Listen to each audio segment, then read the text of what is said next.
Welcome to max TV. ఈ రోజు మనతో పాటు ఉన్నారు health coach and nutrition advisor Sai Teja garu. Hello sir. నమస్తే. యాక్చువల్లీ ప్రెజెంట్ జనరేషన్లో అబ్బాయిలు అమ్మాయిలనే కాదు ప్రతి ఒక్కరు నైట్ షిఫ్ట్ జాబ్స్ చేస్తున్నారు. సో ఈ నైట్ షిఫ్ట్ జాబ్స్ వల్ల మనకు వచ్చే డిజార్డర్స్ చాలా ఉన్నాయి. వాటిని ఎలా ఫేస్ చేయాలి మనం? రైట్. సో అంటే నైట్ షిఫ్ట్ జాబ్స్ అనే కాకుండా మనం ఇవాళ రోజున చాలామంది వాళ్ళ బిజీ లైఫ్ స్టైల్ కావచ్చు, ఒకవేళ డే షిఫ్ట్ ఉన్నప్పుడు కూడా వాళ్ళ ట్రావెల్ టైం కావచ్చు, లేదా బిజినెస్ చేస్తున్న వాళ్ళు కావచ్చు, సో వాళ్ళకున్న స్కెడ్యూల్స్లో చాలా బిజీ అయిపోయి వాళ్ళు టైంకి తినకపోవడం, టైంకి పడుకోకపోవడం, లేదా ఒకవేళ తిన్నా కూడా జంక్ ఫుడ్ని ఎక్కువ వాళ్ళు ఇంక్లూడ్ చేసుకోవడం వల్ల, అంటే అవుట్ సైడ్ ఫుడ్ కానీ ఈ పిజ్జాస్, బర్గర్స్, బిర్యానీస్ కానీ ఇలాంటివి తినడం వల్ల ఏమవుతుందంటే వాళ్ళ వెయిట్ అనేది ఓవర్ వెయిట్ నుంచి ఒబెసిటీ లెవెల్కి రీచ్ అవుతుంది. సో ఈ ఒబెసిటీ అవ్వడం ద్వారా వీళ్ళు first level of life style disorders అనేది వెళ్తున్నారు. సో మనకి టోటల్ 5 లైఫ్ స్టైల్ డిజార్డర్స్ ఉన్నాయి. దాంట్లో ఫస్ట్ ట్రిగర్ పాయింట్ అంటే ఎలాంటి డిజార్డర్స్ రావడానికైనా ఫస్ట్ లెవెల్ అనేది ఒబెసిటీ. సో ఈ ఒబెసిటీ వచ్చిన వాళ్ళకి ఏమవుతుంది అని అంటే బాడీలో ఫ్యాట్ అక్యుములేషన్, అంటే ఫ్యాట్ అనేది ఎక్కువ ఉండిపోవడం వల్ల ఆటోమేటిక్గా హార్ట్కి పంపింగ్ కెపాసిటీ, అంటే బేసికలీ హైపర్ టెన్షన్ అనేది పెరుగుతుంది. సో ఫస్ట్ ఒబెసిటీ రాగానే హైపర్ టెన్షన్ అనేది ఆటోమేటిక్, అంటే బ్లడ్ ప్రెషర్ అనేది పెరుగుతుంది. అండ్ ఆల్సో ఈ జంక్ ఫుడ్స్ రెగ్యులర్గా తినడం వల్ల ఈ ఇన్సులిన్ ఇంబ్యాలెన్స్, అంటే ఇన్సులిన్ అనేది బేసికలీ మనం తిన్న ఫుడ్ని సెల్స్ లోపలికి తీసుకెళ్లే ఒక హార్మోన్ ఆర్ ఒక ఏజెంట్ మన బాడీ ప్యాన్క్రియాస్లో రిలీజ్ అవుతుంది. సో ఈ ప్యాన్క్రియాస్లో రిలీజ్ అయ్యే ఇన్సులిన్ కూడా ఇంబ్యాలెన్స్ అవుతుంది ఇలాంటి జంక్ ఫుడ్స్ రెగ్యులర్గా తినడం వల్ల. సో దానివల్ల ఏమవుతుంది, డయాబెటీస్ వచ్చే ఛాన్సెస్ ఉన్నాయి. సో మీరు చూసినట్టయితే obesity, hyper tension, diabetes, and కొద్దిమంది ఉమెన్లో మీరు చూస్తే వాళ్ళకి పీసీఓడి ఆర్ పీసీఓఎస్ కూడా, అంటే ఈ ఇన్సులిన్ ఇంబ్యాలెన్స్ వల్ల పీసీఓడి, పీసీఓఎస్ కూడా వచ్చే ఛాన్సెస్ ఉంటుంది. అండ్ ఫైనలీ వీటితో పాటు మెటబాలిజం అనేది స్లో అవుతుంది. దీనివల్ల థైరాయిడ్ కూడా వచ్చే ఛాన్సెస్ ఉంటుంది. ఇప్పుడు నాకు ఒక డౌట్, ఇప్పుడు పీసీఓడి, పీసీఓఎస్ అన్నారు కదా, ఇప్పుడు ప్రాపర్ స్లీప్ లేకపోయినా మనం తీసుకున్న ఫుడ్ టైమింగ్ అని చేంజ్ చేసినా సరే ఈ హార్మోనల్ ఇంబ్యాలెన్స్ అవుతుంది అంటారు. సో ఇందాక చెప్తున్నట్టు ప్రాపర్ స్లీప్ లేకపోయినా, లేకపోతే right amount of food or right nutrition లేకపోయినా, జంక్ ఫుడ్ ఎక్కువ తింటున్నా కూడా మనకి సెడెంటరీ లైఫ్ స్టైల్ వల్ల కూడా, అంటే మనము బేసికలీ మనిషి వీఆర్ మేడ్ ఫర్ మూమెంట్ అండి. అంటే బేసికలీ మన ఎర్లీ మ్యాన్ స్టేజ్ దగ్గర నుంచి ఒక ఎర్లీ మ్యాన్ అనే పర్సన్ చాలా కిలోమీటర్స్ ఆర్ మైల్స్ వాక్ చేస్తుండే, అంటే బేసికలీ ఫిజికల్ యాక్టివిటీ ఎక్కువ చేస్తుండే. ఇవాళ రోజున ఫిజికల్ యాక్టివిటీ చాలా తక్కువ అయింది, అది కూడా ఒక రీజన్ యాడ్ అవుతుంది. సో ఇవన్నీ కూడా ఎట్లా అంటే ఇందాక నేను చెప్పినట్టు ఒక ప్యాక్ ఆఫ్ కార్డ్స్లో ఒక కార్డ్ మూవ్ చేస్తే అన్నీ పడిపోయినట్టు, ఒక ఒబెసిటీ రావడం వల్ల obesity, hyper tension, diabetes, thyroid and PCOS in women especially, so ఇవన్నీ కూడా అటాక్ అయ్యే ఛాన్సెస్ ఎక్కువగా ఉన్నాయి.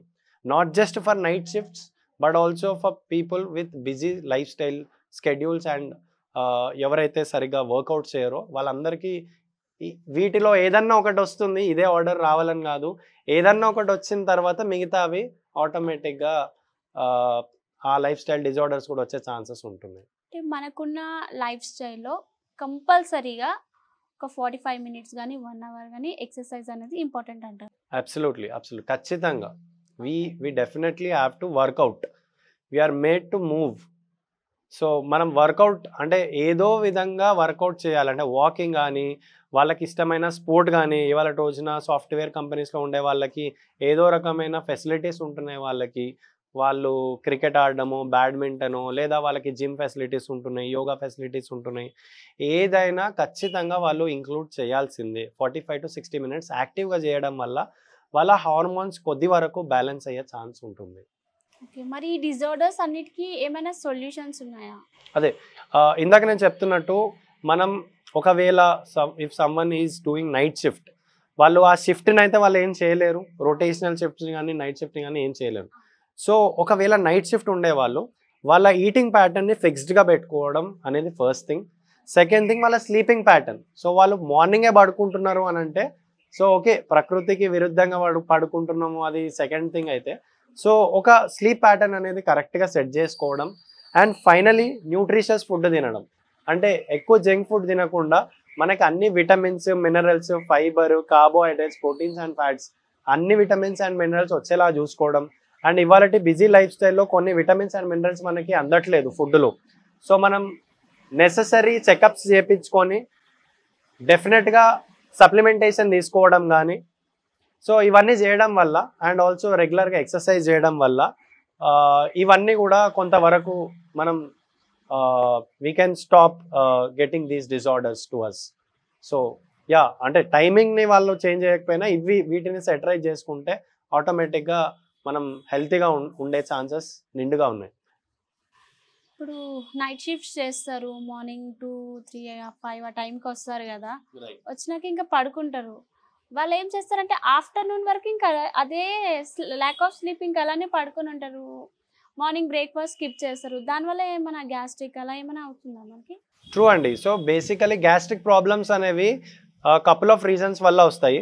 సో గ్యాస్ట్రిక్ ప్రాబ్లమ్స్ అనేవి ఎప్పుడు వస్తాయి అంటే మనం ఎక్కువసేపు తినకపోవడం వల్ల కావచ్చు, లేదా ఫుడ్ కాంబినేషన్స్ రాంగ్గా పెట్టడం. అంటే ఇప్పుడు ఫర్ ఎగ్జాంపుల్ ఒక ఫ్రూట్ ఉంది, సే బనానా కానీ లేదా గ్రేప్స్ కానీ ఎలాంటి వాటర్ ఇచ్చే ఫ్రూట్స్ ఉన్నాయి. సో ఫ్రూట్స్ని మనం ఫుడ్తో కంబైన్ చేయడం వల్ల కూడా గ్యాస్ట్రిక్ ప్రాబ్లమ్స్ వస్తాయి. లేదా ఈ జంక్ ఫుడ్స్ ఎక్కువ ఇంక్లూడ్ చేయడం వల్ల, ఇప్పుడు మీరు ఫర్ ఎగ్జాంపుల్ మీరు ఎప్పుడైనా బర్గర్ తిన్నారా? సో మీరు బర్గర్లు, పిజ్జాలు తింటే వాటి డైజెషన్ అనేది ఎక్కువసేపు అవుతుంది. కొన్నిసార్లు మైదా ఉండే ఫుడ్స్ తిన్నప్పుడు అవి లోపల ఇంటెస్టైన్స్ అతుక్కుపోయి సరిగ్గా డైజెషన్ కూడా అవ్వవు. కాన్స్టిపేషన్ ప్రాబ్లమ్స్ కూడా రెగ్యులర్గా వస్తాయి. ఎందుకంటే ఈ రీజన్స్ వల్ల వాళ్ళకి గ్యాస్ట్రిక్ ప్రాబ్లమ్స్ వచ్చినాయి. అది over a period of time వస్తున్నాయి. అండ్ ఇలా జంక్ ఫుడ్, ఇందాక జంక్ ఫుడ్ అని ఎందుకు స్పెసిఫై చేశానంటే, ఈ జంక్ ఫుడ్లో ఎక్కువగా మసాలా యూజ్ చేయడం కానీ, లేదా ఈ సోడియం అంటే మన సాల్ట్ ఎక్కువ యూజ్ చేయడం వల్ల వాళ్ళకి హైపర్ టెన్షన్ వచ్చే ఛాన్సెస్ ఉన్నాయి. At the same time gut bacteria అనేది కిల్ అయిపోతుంది. సో మన గట్ బ్యాక్టీరియా డెస్ట్రాయ్ అయిపోతే ఆటోమేటిక్గా న్యూట్రియంట్ అబ్జార్ప్షన్ అనేది తగ్గిపోతుంది. న్యూట్రియంట్ అబ్జార్ప్షన్ తగ్గిపోతే మన బాడీ అనేది మనం ఎంత ప్రోటీన్ తిను, ఎంత విటమిన్ మినరల్స్ తిను, అది బాడీకి ఒంటికి ఎక్కదు. ఎక్కనప్పుడు obviously there is a chance that మనకి ఏదో ఒక డెఫిషియన్సీ వచ్చి ఏదో ఒక లైఫ్ స్టైల్ డిజార్డర్కి మనం వల్నరబుల్ అవుతున్నట్టు లెక్క.